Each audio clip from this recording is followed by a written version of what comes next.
Little update on the bike. I installed a voltmeter right here so I could see if the battery is charging while we're driving around or not. The lights from the last video up here didn't work. Now everything works. I don't have the neutral because I don't have a sensor for that, or the side stand, so those are out. The high beam was just a burned out bulb, but it was wired in proper. And I did wire in the turn signal. This cannot use an LED because it actually interrupts the power to the rest of the blinkers, so it's incandescent, and this is an LED right here. So we turn on. This is backlit now. Neat. The turn signal, when I hit the turn, it's enough to get the job done. I was finding that I drove it around on the street and I was just leaving the blinkers on forever like an old man. And then the high beam, low beam. Perfect. And then voltmeter here. I've got it, I leave it sitting on a tender because I leave everything on a battery tender, but when it's not on the tender, it sits around 12.7. And as long as I'm driving around, it goes between 12.5 and 12.7. I did run, when you hit this button, it actually runs the bright and the dim, so you can kind of suck a lot of power out. I've gotten it down to 12.3, but as soon as I stop like trying to drain it, it goes back up to 12.5 to 12.7 again all the time. So the stator does keep up with what I got going on right now. I haven't tried charging the cell phone on it, but that will happen.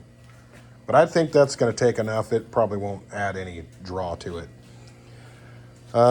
Another problem that I got, well, I did do my registration. Haha. Paper plate for now, a few more weeks, I'll get the real deal. Rear blinkers work fine. I always thought maybe the exhaust was a little too close, but it's not really. It's fine. No problems there.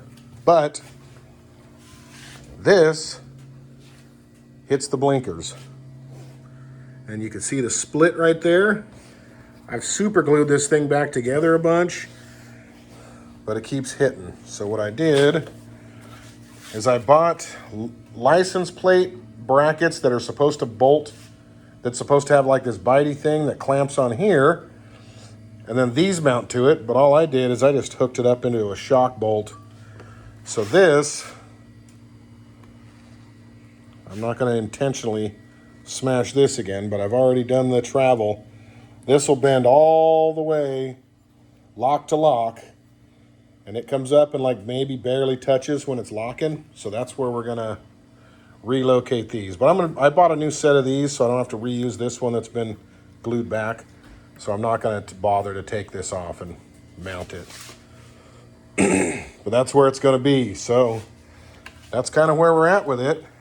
Everything works, no issues. And then also I did order the replacement because I'm going to put the brake switch is going to go away from this horrible thing, and it's going to be another hydraulic, just like this guy up here. This guy's really nice, convenient.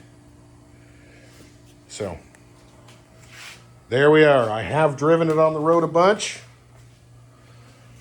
and it's what you think. So what's coming up?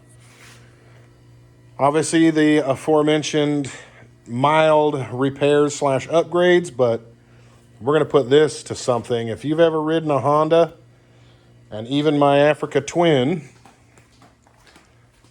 Honda makes the world's most uncomfortable seats you could ever imagine. So this one got a Corbin because this is my trusty road steed. But this guy,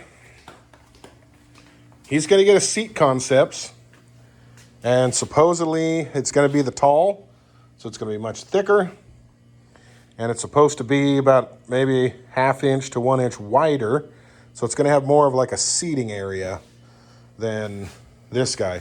This guy is absolutely miserable. I've done 100 miles of the Baja Trail, of like the Baja 500 and 1000.